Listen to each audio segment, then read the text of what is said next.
Okay, and we have Kathy first. Thanks, Matt. Hi, everybody.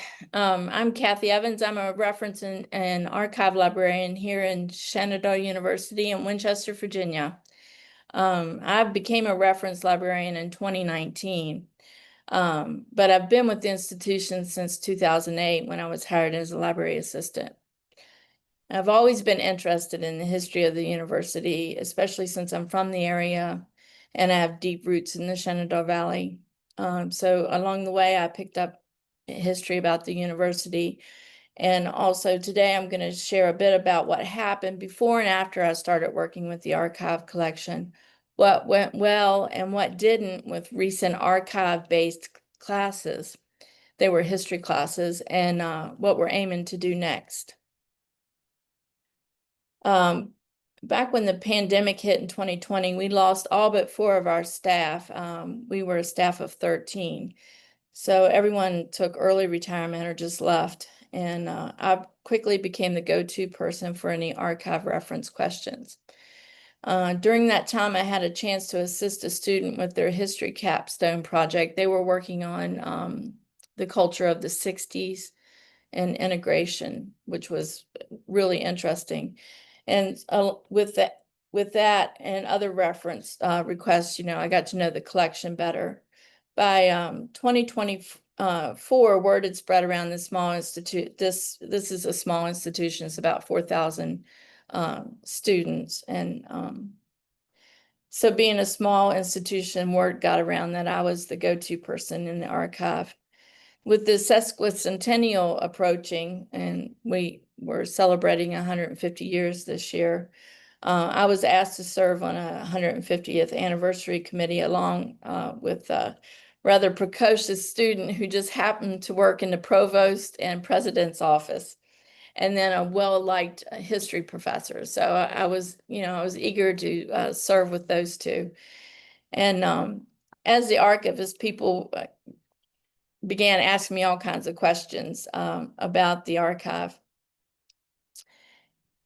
And before I knew it, there was a strong support for a special topics class focused on Shenandoah's past.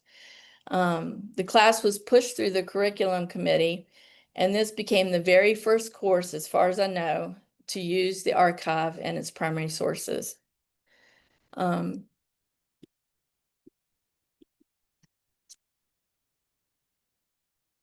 My experience with the archive and primary sources up till then, like I said before, was limited to teaching and reference work. I hadn't had the time or the resources to inventory the collections or prepare any finding aids. We relied, and we still do, don't laugh, on a spreadsheet with minimal description as a finding aid. Some materials that we used in the class are still unprocessed and uncatalogued. I just knew where they were. And so we used those too. In spite of these challenges, I was eager and genuinely excited to share about Shenandoah's history with our students. The special topics course, Shenandoah's Past, a Practice in Public History, History 395, met twice a week in the archive reading room, which is really rather small, and it was 9 students if you count that the senior vice president came in when he felt like it as an audit. That was fun. So they met twice a week in the archive reading room, and each student took on an independent project and a group project. The independent project evolved around the traditions of the institution. Students would examine primary sources around a particular tradition and support those primary sources with secondary sources found in our databases. Then the group project evolved around examining various eras of our university history, which would help the students build an interpretive plan that they eventually presented to the Board of Trustees in it was a recommendation for a series of wayfinding markers that would be placed throughout campus. So 2 history professors co-taught the course, and I hosted and helped facilitate the sessions.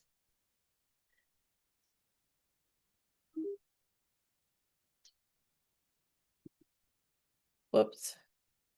In the first week, I went over archive research etiquette with the students. And throughout the course, I gave feedback, kept an eye on how they were using the materials, and offered one-on-one research reference, whenever they needed. As you can see, I said book bags had to be outside. There were no drinks, clean hands, one archive box at a time, one folder at a time, and put things back the way you found them in the order you found them. And for the most part, that was followed, sorta, kinda. The very next semester, Virginia History 350 met weekly in the archive for research. So I didn't have any time really to prepare to do anything differently. So the class followed pretty much a similar format. There were like one less student, I think it was 7. And they only met once a week in the archive. So each student chose a theme related to Virginia's history, such as education in general, practical education, theater, athletics, or religion. And from that, they wrote original research essay on that topic using both the primary sources from the archive and secondary sources. Despite the challenges, I'd say the class went really well. The students stayed engaged, even with the archive's disorganization and lack of proper finding aids. Our students discovered student essays from the 1930s, for example, and as a result of this discovery, it inspired them to submit their essays to the archive for future research, for future researchers. And their essays had references. So they had some idea. The essays from the 30s did not have any references. Also, I was able to recruit 2 capable work study students from these classes to help digitize our yearbooks and student newspapers, which now are online and available. There was another student who felt comfortable enough with me and using the archive to continue her research on and expand on her topic for her senior thesis.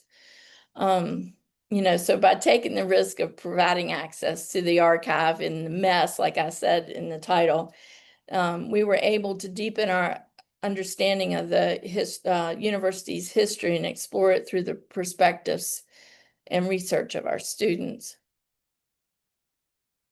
Looking back, there's definitely some things I'd do differently. I ended up researching, like going back and trying to find bits of information that they didn't take good notes on. They took lousy notes.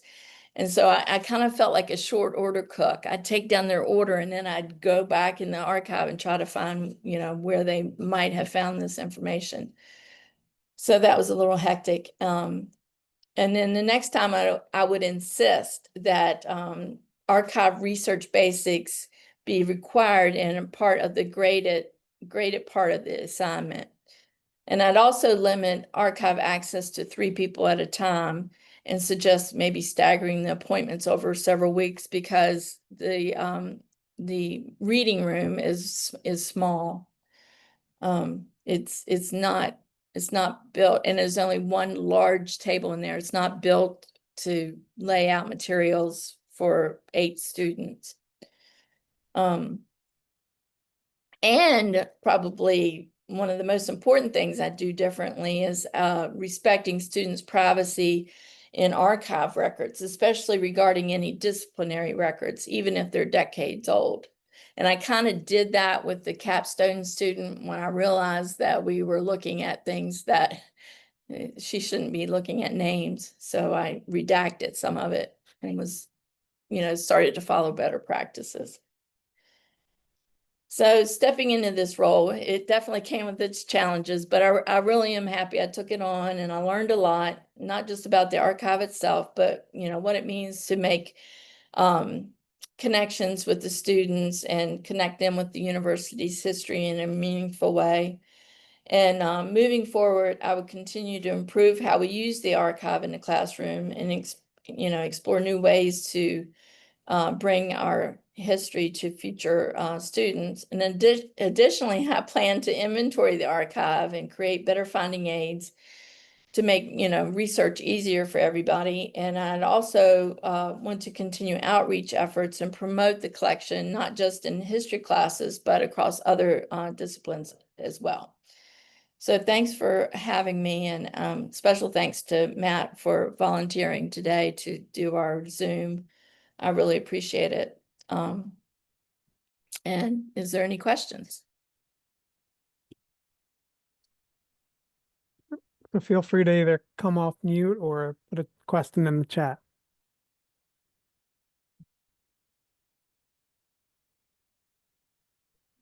Hey, Kathy, I have a question. Sure. Can you talk a little bit about what your plans are for future outreach to other classes? I'm always interested to hear what people are doing on that front. Well, there's student organizations like the Writing Club and the History Club. So I would like to, last year there was a plan for them to come in and use the archive, and it fell through. They didn't show up. They ghosted me, right? So I'd like to try that again, because especially with the Writing Club, I would like to offer them all the unidentified photographs that we have and get some creative writing going with some of those photographs. And then cold calls too. Emails. I love that idea of getting out the unidentified photographs. I always tell art students, like, if you just want to have some fun, come in, I'll get out a box of unsorted circus photos and you can just dig. It's amazing. Exactly. Exactly.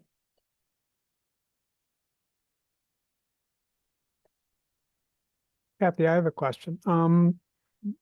What do you feel like resonated most with the students, either or both, about the history or about the process of what they were undertaking? Like, did you see any of them have any realizations like, oh, I had no idea that, you know? One of the biggest things was about integration.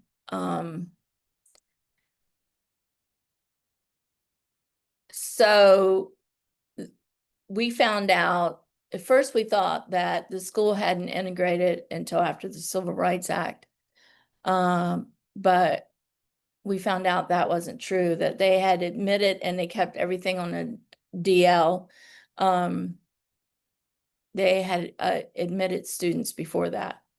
And so I think that offered a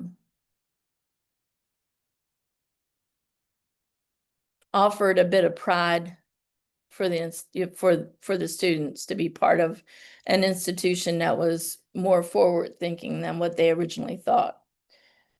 And they discovered that on their own. It wasn't me. So, because they had talked about it before, and it all we knew was 1965. So yeah, I think that was meaningful. And also they got to know some of the presidents and other key players that had sacrificed so much for the school. Like we had moved from a little village south of here, about an hour and a half, to Winchester in 1960, and the institution was in financial distress. But because of the leadership, we survived and thrived. So I think they recognize that too. I think it's really interesting because they probably were looking in maybe not the most exciting records to determine that, but like the power of realizing, okay, that this is actually like an important thing in here. Yeah. Cool. Yeah. Any other questions or comments, Kathy? I was just thinking they were amused that there were a couple leaders who like insisted that their car, the oil change be taken care of by the institution. So they thought that was like, you know, how dare they, after these other people mortgage their homes, and this guy is like, you know, no, you have to. And he wanted a bigger house and all this kind of stuff. So Okay. kind of comparing and contrast leadership. Yeah. Great. Yeah. Any other questions from anyone?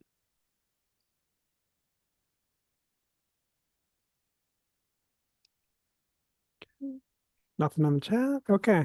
Kathy, thank you. Thank you. And go, and if anything pops up, feel free to drop it in the chat in the meantime, or we can come back around at the end. Okay. Rebecca, you're next.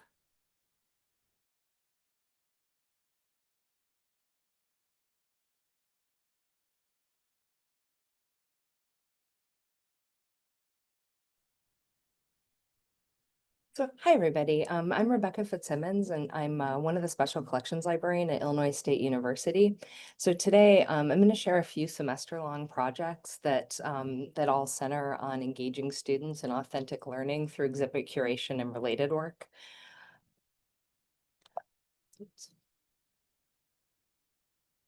There. So engaging students in exhibit work offers them a chance to learn new skills and grow as scholars while they're producing a tangible and public-facing project. Through curatorial design and research processes, they learn to communicate complex ideas and to explore research connections between rare and primary sources, which is something that a lot of them come to the class not having had an experience with at any point in their undergraduate education. So exhibit curation relies on building research skills, sharpening writing and communication techniques, and developing critical thinking skills. Rethinking and refining ideas is, of course, an essential part of the iterative process of research. And I found that exhibit curation projects invite students to learn this practice in a real world project-based way that really solidifies, I think, for some of them, the meaning of doing that kind of work. So more specifically, it requires them to read, review, compare, and analyze more content than they can ever showcase in an exhibit. And it means that they have to learn how to edit, how to select the most relevant resources, and to experience the kinds of background and supplemental reading that form the backbone of in-depth research endeavors. And it's really shocking, I think, in some cases for some of them to realize, oh, I'm reading things that I'm not gonna cite or I'm not gonna use directly. Yes, this is how research unfolds.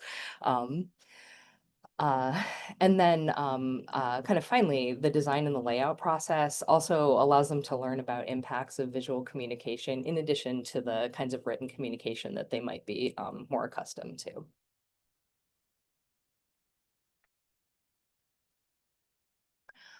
So the first example that I'm going to share is a redesign of Art 305 and 415, which was Renaissance and Baroque prints. And this was a collaboration between me, the art librarian, Heather Copeman's, and art professor Saskia Baranek, who teaches this course I think it's every other semester. So Saskia and I got a grant to redevelop the class, centering it on the close study of Renaissance and Baroque prints and special collections, with the outcome of having students collaborate on a large-scale exhibit mounted in the library gallery space the following semester. The project involves substantial research individually, as well as extensive collaboration in small groups, and then also across the class. It also involved differentiating roles and responsibilities for different aspects of the project, so it mirrored the real-world process of exhibit development. And more specifically, each student selected a print that they would focus on throughout the entire semester. These got sorted into what became their sections, and then all of these fed into an overarching exhibit narrative that they developed collaboratively. So we held recurring meetings and oops, sorry. So we held these recurring meetings in special collections throughout the semester. And we started with conversations about handling practices, access, and examining how all of these prints fit within other materials held by special collections. An important part of that process was having students, again, select a print that really piqued their curiosity and that they could envision working with for an entire semester. And for many of them, this was a new concept that you would take one individual print and that it was rich enough that you could spend an entire semester working with it and really, really learning about it. During these sessions, we also facilitated discussions about, where they might want to take their research, how to build an exhibit around a cohesive narrative, and how writing for exhibit audiences is really different than writing essays. We also had visiting print scholars join 2 of the special collections working sessions, and they chatted with students about their research and thematic arrangements, and it really helped the students tremendously in pushing their ideas forward. The class session where we focused particularly on how rare books could be used to contextualize their chosen prints and expand their research was a moment where, for many of the students, they really came to understand what curatorial practice looks like. In considering those kinds of related materials, it encouraged them to expand their thinking and really push the themes that they had developed beyond their initial ideas. So things like travel became exploration and the pursuit of knowledge, for instance. Helping students focus their interpretation in a way that's appropriate for exhibit labeling was a very iterative process, and it required a lot of interaction with librarians and the professor. It's a different style of writing, of course, and so it was really important for us to continue to emphasize editing throughout the process and to remind students to avoid just including fun facts about a work or to employ the kind of long form writing that they're used to from a longer paper. And then with regard to layout and groupings, we talked a lot about the concept of storytelling or how there was an overarching narrative that the class created and that every section and then each individual label within that section needed to somehow support that narrative. So at the end of the semester, we also, oh, I'm sorry, I should jump back and say this is a few photographs showing the final exhibit and what that looked like when it was installed. And as I said, we installed it at the beginning of the following semester so that there would be a little bit of time to actually do that installation process rather than trying to get everything done and installed by the end of the semester. And that wound up being a really necessary um, um, bit of extra time for us to kind of get everything together and manageable. So at the end of the semester, we also had a final project that was a collection development activity, and we've been able to repeat that in subsequent semesters. And what that involved was students were able to research and recommend some prints for purchase after they learned about the collection scope and what it means to fill gaps, collecting practices, the kinds of ethical considerations, in particular, sometimes when collecting artwork. Learned a little bit about working with print dealers and other related aspects of collection development. And this assignment really continues to give students a chance to appreciate their role in shaping future interactions that will happen with other students around this particular set of materials. So at the end of the semester, we had several students really express how shocked they were at all of the planning and the work that goes into an exhibit, even when it's a fairly small one. I mean, it's small, but in the scheme of what they may have seen in museums, it's small. And honestly, it's kind of thrilling that to think that even if they never curate another exhibit in their lives, they really have a new level of appreciation and understanding of all the collaboration and the work that goes into exhibit planning in order to ensure that people are practicing effective communication through exhibits. And of course, we also learned a few lessons about project scale and expectations, workload, and allowing more time for both the formal instruction and the design and curation process to unfold.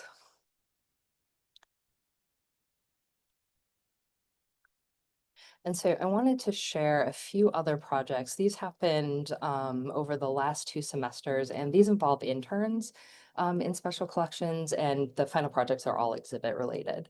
And so the first 2 that I'm going to highlight are projects by master's degree students at UNC Chapel Hill, and they both completed their work remotely using digitized materials from ISU's Circus and Allied Arts collection, and they both used Wikidata and StoryMap.js for their final projects.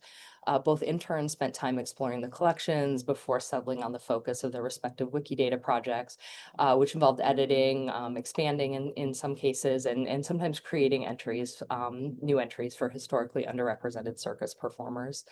They spent half a semester doing research, reading, and updating Wikidata before exploring options for digital humanities projects and platforms. And here, the examples on screen, you can see Jason Sharp chose to work on content related to the Buffalo Bill Wild West show with a focus on using data-heavy route books to identify many of the lesser known, often misnamed or simply overlooked individuals who contributed greatly to the success of this really long-running and popular traveling show. So using that data as a starting point, Jason really substantially expanded the available Wikidata resources, including adding, in a lot of cases, preferred names, given names, other kinds of biographical information, relationships, and all kinds of valuable contextual information that's missing from other sources. And then he created the 2 interactive map projects that you see here. And similarly, Josh Jenkins updated and added to Wikidata before choosing to make a Story Map.js interactive exhibit. Josh also began with circus route books, but he took his project in a different direction, focusing on sideshow performers and their agency or sometimes lack of it, depending on the particular performer. But again, with a focus on expanding and adding Wikidata entries to include preferred names, given names, and biographical information that's missing from other sources. And I'll drop links for these blogs that they wrote and the projects in the chat in a few minutes in case anyone wants to read their reflections or just check it out further. And then the 2 final projects were completed last semester by undergraduate students at ISU. So both of them worked in special collections for the entire semester and did a project that culminated in a final exhibit. So as in the curatorial efforts that you saw in the prints class, we spent a good deal of time talking about design as communication, about the role of metadata and discovery, research, practice, and writing for different audiences. And we also talked about physical exhibit preparation a great deal, developing timelines, and we explored a lot of digital humanities tools together. And so what you see here is graphic design senior Caitlin Corkery's small exhibit that it is titled, I should say, it's still up, Cures and Concoctions, a historical look into health, healing, and remedies, and that's installed in the reading room. And finally, here's just a few stills from sophomore history major Erickson Grimmer's digital exhibit that he built using the Scalar platform, which is probably currently not working. This, I think, still works because it's hosted separately, but anyway, it's an aside. But both interns were able to work in special collections during the same time blocks, and that was really valuable because they were able to benefit from our combined conversations, but also learning from one another, despite these different forms that their physical exhibits wound up taking. Or not physical exhibits, they're different exhibits, one digital, one physical, one up taking. And so with that, I'll just end by, encouraging you, reach out if you want to chat about anything or brainstorm or talk about projects or collaborations. I'm always up for anything. And if anyone has any questions, I'm happy to answer that. I think we have a few minutes for that. Thanks, Rebecca. That was really interesting. Could you talk about in that class installing exhibits and how that process worked, and like what level of involvement the students had in installing the exhibits versus what you or others? Yeah, that's a really good question. So with the intern exhibits, they do the installation, they work on the preparation, so they get to experience all aspects of it. With the Prince class, unfortunately, because it was installed at the beginning of the next semester, we had them come back, of course, for the opening and things of that nature, but we didn't have the opportunity to have them help with installation, although we did have a few other interns that were able to get that experience. But they did do the design work and the preparation leading up to that. but we needed that time between semesters to do like the final printing and sort of reformatting some of the files that didn't quite come with all their pieces. And so many lessons learned through that process. But in future iterations of a project like this, I would love to have more of the students have a chance to participate in the installation. We just couldn't see a way to combine all of that work into one single semester without taking away needed time for research and writing and design work.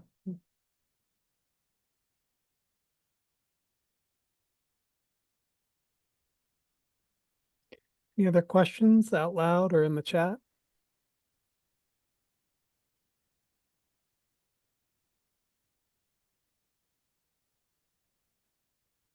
I have one quick follow-up, and Rebecca, I'm sorry if I missed it. So do you know yet how often you'll be able to offer this? I guess it's an every year thing, or Yeah, so that particular class is offered I believe it's every other semester. But our plan is, so the last time it was offered, they worked on a digital publication instead of a physical exhibit. So the intention isn't to do the exact same project each semester, but to do something a little bit different. And we're hoping that we can eventually get a publication going where students will be able, where we kind of select some of the essays and create an ongoing digital publication. And I think that when we get that in place, it'll be really interesting to see when students are working with the same prints in the future, what their directions or interpretations of the same materials might be. So that's on the horizon. But our plan is every few years, we'll do another physical exhibit just to kind of space it out a little bit. And we continue to add to that collection all the time. But one thing that we have been able to do every for the last 2 semesters now is continue to allow the students to do a collection development activity. And so we share funds for purchasing, and we've been able to get a little grant money also to supplement that. But it's a really fantastic exercise for them to be able to see a little bit more about librarianship, but also to really think about I think in particular the ethics of collecting in a way that they may not have thought about before. yeah, it feels like it becomes a very real life thing. Like, I mean, your whole presentation is about authentic. This is a different form of authentic. Like, how do we figure out what we can and should and Mhm. acquire? Really cool. Absolutely. Any other questions from anyone? Well, thank you, everybody. Yeah. Alex, you're up.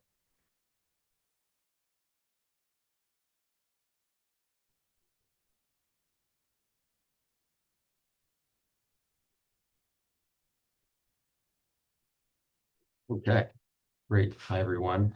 I'm Alex Marigalia. I'm an archivist at Boise State University up in Idaho. Today, I'm going to talk about the current limitations of using AI to search digitized and born digital primary sources. I'm going to show examples of how AI fails to identify information in these primary sources, even though they're available online and navigable by humans. So my goal is to equip other primary source instructors with a general overview of what AI can and can't do related to primary source research, so instructors in turn can inform students who might be tempted to think that AI is an exhaustive tool for primary source research. Even if students aren't using AI to write their papers, they might still be tempted to think that they might be tempted to use it to gather primary sources and summarize content, erroneously thinking that it checks everything on the internet.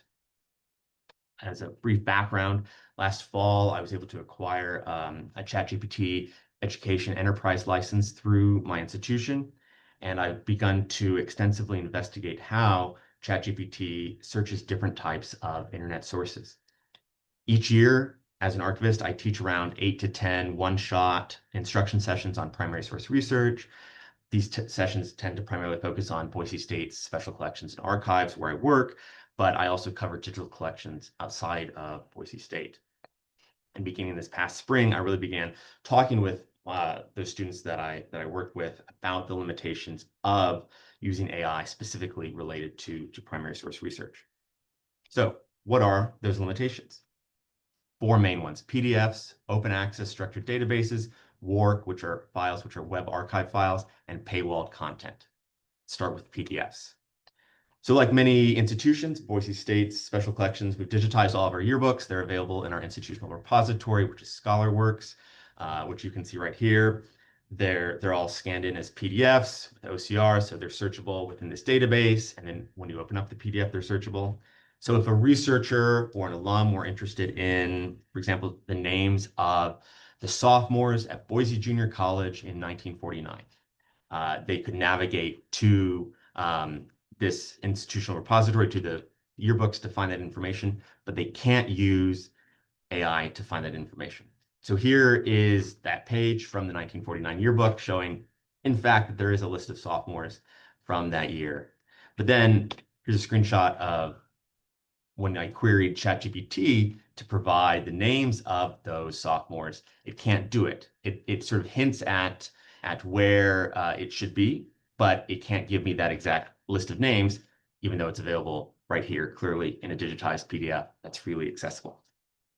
So what's going on here? ChatGPT cannot interpret PDFs because ChatGPT is not a search engine.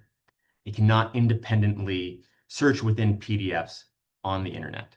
However, if PDFs are uploaded directly to ChatGPT, it can then run an analysis on those files. And I'm going to talk about that functionality a little bit later on. All right, next, open access structured databases. Right, we're all familiar with these types of databases. The most common one perhaps are newspapers, right? A great primary source resource. And yet many historic newspapers are not searchable via AI, not just ChatGPT, but any of the other large language models, because of the way these databases are formatted. All right, and so here's a screen grab from the newly designed front page of Chronicling America from the Library of Congress, a great resource for historic newspapers.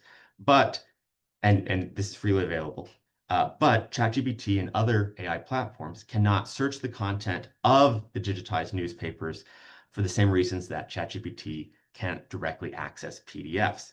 These databases are structured in such a way that are geared towards human use and not AI use.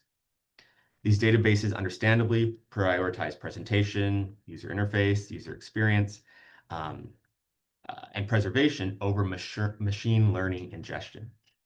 Moreover, the search capabilities for these types of databases tend to rely on internal indices that are not public or that are not exposed in a way that AI platforms can easily harvest. And the same is true for many content management systems and databases that we use as archivists and librarians in our own institutions to provide access to our own digital content. So even if you, so this is a screen grab from a subset of a digital collection we have at Boise State, and we're using Preservica to host this. But even if you've designed a content management system locally, internally, or you're using another third-party company like ContentDM or Islandora or any other of the other options out there, they all sort of suffer the same issue as Chronicling America. And that's for the reason already discussed. This content is essentially invisible to AI. So this is the MK magazine. It's the monthly company magazine for a construction company that was based in Boise. And it has their PDFs, they're full text searchable thanks to OCR. So I can run a search in this database and find information. But I cannot use AI to find that information. So for example, if I wanted the name of the project manager for the construction of the Ali Manu military housing project in Hawaii, AI can't do it, right? It says it can't find a definitive source identifying the project manager. That information isn't publicly available. But if you can look closely at that purple highlighted portion, it is available right there in the PDF. A guy named Russell Stanley Sr. Was the project manager for that construction project in Hawaii. So again, open access structured databases which are relatively intuitive and easy for humans to navigate. If I know to go to Boise State's website for this magazine, these types of databases pose challenges for AI to interpret. The Wayback Machine, or work files, all right? The Wayback Machine, right, is a digital archive of the internet, incredible primary source resource to see how things have changed over time. I always talk about it even when I'm giving general library instruction. So, what did company X say about itself during its first year of founding, and how does it describe itself now? Who sat on the board of governing body Y 20 years ago? These are great questions that the Wayback Machine can often answer, but AI can't answer them. So humans who are aware of a target website can enter the URL into the Wayback Machine, navigate to the relevant date range, and answer that question about what was going on with that company or governing board a while ago. So here's an example. I asked ChatGPT to give me the names of the board members of the National Museum and Library Services Board from 2005. And it says in that third paragraph there, a comprehensive list of all board members serving in 2005 is not readily available. But it is, thanks to the Wayback Machine, right? I navigated to the IMLS.gov website, went back to 2005, and then navigated within that to the board page and found this whole list of board members from 20 years ago. So again, why can't AI accomplish this thing that humans can? As ChatGPT itself puts it, I asked it and then I'm quoting from it. ChatGPT is optimized for language processing, not for snapshot navigation or time-based URL scraping, which requires specialized tooling. So in simplest terms, work files, which is short for web archive, and that's what the Wayback Machine uses. These work files are not designed for easy search or analysis without pre-processing, such as indexing them or transforming them into plain text or another sort of machine-readable format. And that's why it makes access to work files by AI systems inefficient. All right, and then lastly, paywalled content. Not surprisingly, proprietary databases offered by various third-party companies that contain curated sets of primary sources, like the 3 random ones that I picked here, are not part of AI's training models. So anything behind a paywall, AI cannot scrape. Not a surprise there. Now, in my remaining time, I want to briefly talk about how AI can be leveraged for researching in primary sources. And there are sort of 4 main ways. And if others have discovered other ways to use AI sort of for this, I'd love to hear about it, either offline or at the end. All right, the first one, primary source wayfinding. You can ask it to, it does a decent job of directing users to archival repositories and databases. So you can ask ChatGPT where of Artis Fisher's papers. Artis Fisher was an Idaho novelist who I've spent a lot of time researching. And it does a good job providing this sort of database and chart of where Fisher's papers are. And to go back to that question I touched on earlier about who are the sophomores at Boise Junior College in 1949. And again, it doesn't give me the names, but it does tell me, go to scholarworks.boisestate.edu. It provides the link. It can't search that PDF, but it knows that information is there and where it is. So it helps sort of as a wayfinding tool. All right, next, a workaround for the Wayback Machine is WorkGPT. So developed by Harvard and released in early 2024, WorkGPT is an open source, highly customizable, retrieval augmented generation tool. So it essentially allows users to point this open source tool to a specific group of work files, so of archived websites, essentially, and then interact with that collection in a natural language style like other large language models do. So this means archivists and librarians eventually, or should be able to use WorkGPT to create like a mini ChatGPT trained just on the archived websites that you have access to. I'm really excited about exploring this further and using this tool. And I think it can be especially helpful for institutions that subscribe to Archiveit, the Internet Archive subscription model of archiving a lot of websites. So I'm really excited to explore this further. Third workaround, would be APIs, application programming interfaces. So APIs act as intermediaries between software applications, so usually websites, and another software application or a coding script, sort of to crosswalk. APIs work as the crosswalk to talk between these two things. And so in the context of primary sources, here is an interesting use case. So we're back in Chronicling America looking at the New York Sun from 1911, and researchers can write a script, and they can use ChatGPT to write this script, to query Chronicling America's API, which is freely available, to produce a list of all issues of a given newspaper, say for the New York Sun. So I had ChatGPT write that script, and then this is the result. So this is a list of every newspaper at the New York Sun in Chronicling America. Then researchers can write a second script, again using the help of ChatGPT, to pull out the OCR, the transcription of specific pages or specific pages from specific issues of, say, the New York Sun.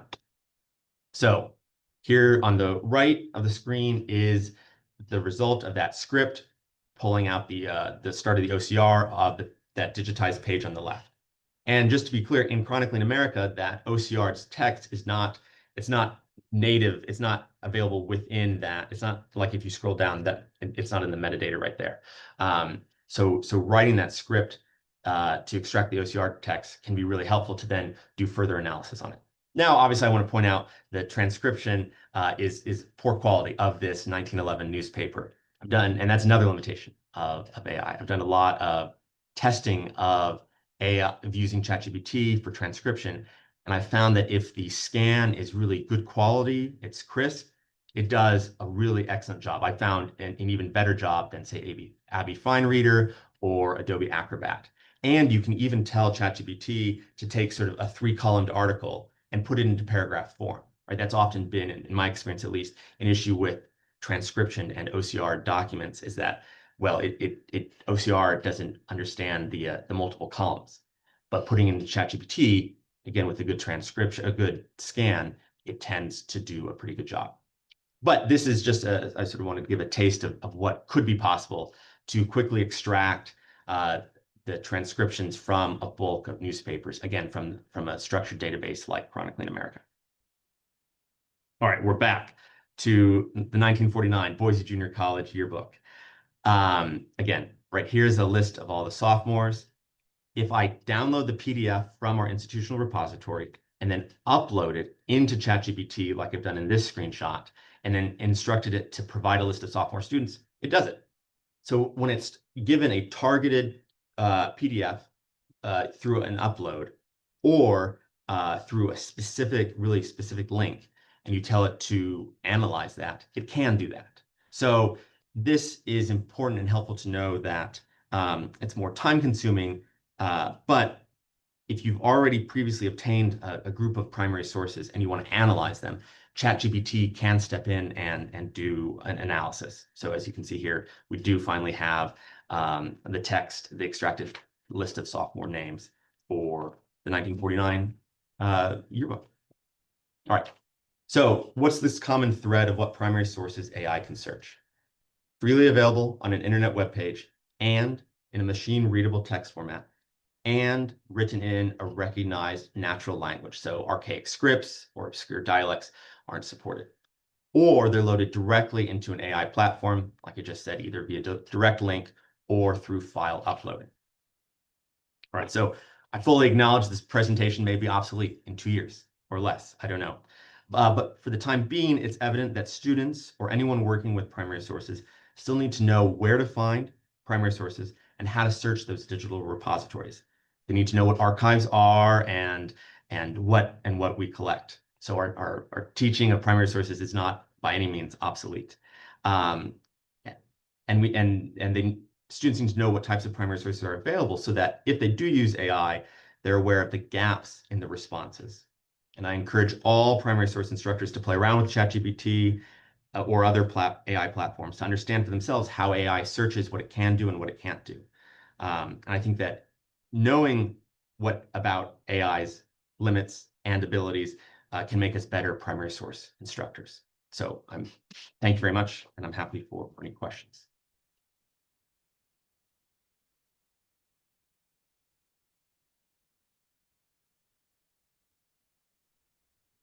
And again, feel free to unmute yourself or put a question in the chat for Alex.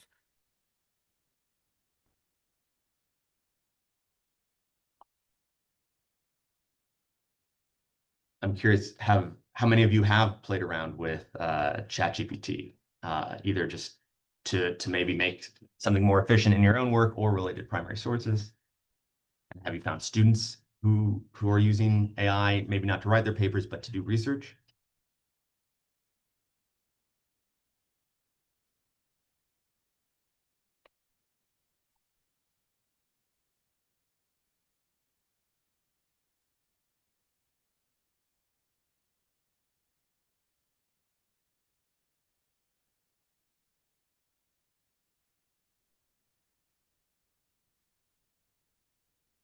Okay, I'll read out a couple of things in the chat here. Uploading PDFs to get summaries. I feel like I need to start playing around more to really appreciate it. The talk gives me ideas where to start. I second that, Robin. Grant writing, not primary sources. Thinking about how to use it for handwriting transcription. Second person using it for transcription of handwriting. Generating data sets from printed documents. Oh, that's interesting. Yeah. Alex, any input on any of those? No, that's great. Those I love those, especially the handwriting transcription. I've not played around with that at all, right? That's notoriously difficult. Um, Oh, and Miranda, how has that worked? If you don't mind sharing the handwriting transcription.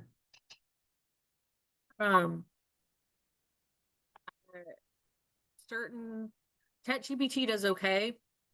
I've learned from a fellow archivist that Gemini does better. Microsoft Copilot is worse than useless. It literally just made up contents of a letter when I asked it to transcribe it instead of telling me it couldn't. But yeah, it's intriguing for that use and also to help students decipher, I'm hoping maybe handwritten things that they encounter in the archive when they're doing research. I have a lot of students who use the like translate feature on like Google Translate. So hopeful. Yeah, absolutely. No, and I've had it hallucinate transcriptions too. And then I tell it, you're lying, and then it apologizes. It's so weird. But then it'll keep doing it. So I've had to sort of fine tune that transcription aspect that it does best initially when that uploaded document is already OCR'd. But even if it's not OCR'd, if it's an image file even, it can transcribe it. You just sort of have to really tell it, go line by line, take your time, because it wants to just produce it really quickly, is from my experience. But it still can handle a non-OCR'd PDF if you just tell it to go line by line. And I've also had better success. It says, do you want me to put it into a Word doc that you can download? I've not had success with that, but when it puts it directly in the chat, it's sort of in that's where it's been most accurate. Yes, I'm happy. I see the last question there about posting or sharing these slides. I'm happy to. I'm trying to think where the best. Matt, do you have an idea of what's the best way to sort of? yeah, you these could slides? either share a link to the one that you're hosting, or you're welcome to share the slide deck with the like TPS Fast TPS collective email, and we can Okay. post them in the Google Drive or whatever makes sense. Or you can even drop a link. Thank you to whoever is taking notes in the shared note document. Who is that? Yes, I'm a thank you. And mystery then, person, but there's really good notes in there too, for all three presentations. But Alex, you could, or Kathy or Rebecca, you could also drop any slides into that notes document. I do see a question about, would this database limitation also prevent results from sources like Archive Grid, which is primarily, yes, or DPLA, yes. It absolutely applies to those two as well. So another sort of in that wayfinding example, I used Vertus Fisher. I tried using Ernest Hemingway, and it did a decent job, right? It understands that the JFK Library has the biggest collection of them. Initially, it overlooked what the Hemingway letters at I used Lilly Library. And it also didn't include what the Hemingway stuff at Find and Keep, but it gave like 6 other places, including, I think UVA maybe has like a single Hemingway letter, and it knew that and included that. So again, it's a good starting point right now, especially sort of for wayfinding, but it's better to go to sort of archive grid to do the more in depth. So if you want to have a quick glance, all right, where's the bulk of JFK's or of Hemingway's papers? All right, it can do that.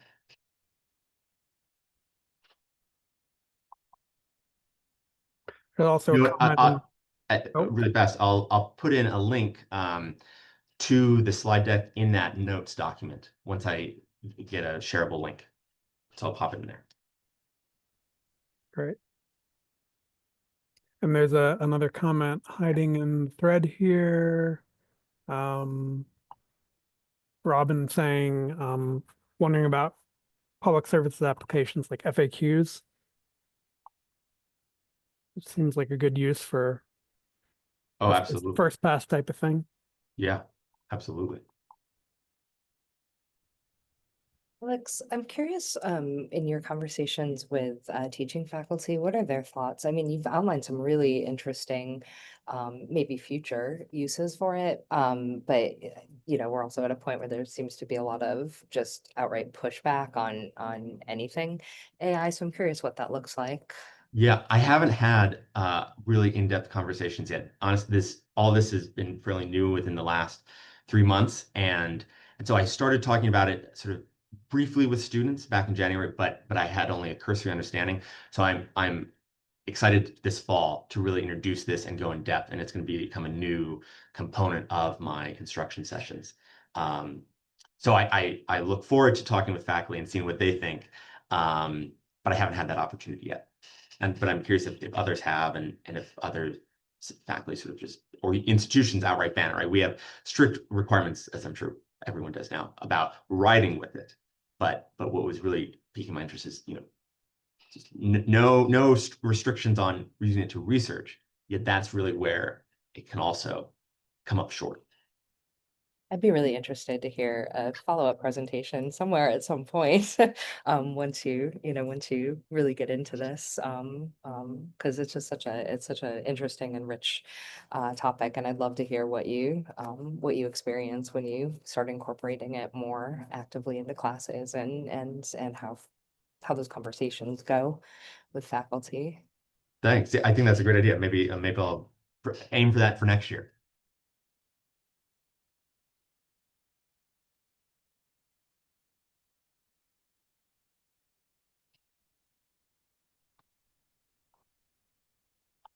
Any other questions or comments for Rebecca, Kathy, or Alex before we head off? Thanks, Matt, for facilitating this. Oh, absolutely.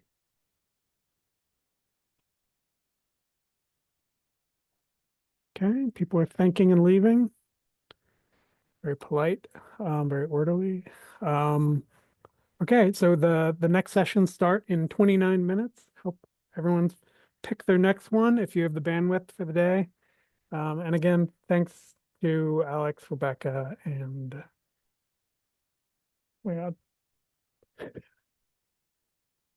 Kathy. Okay. Thanks. Bye. Thanks.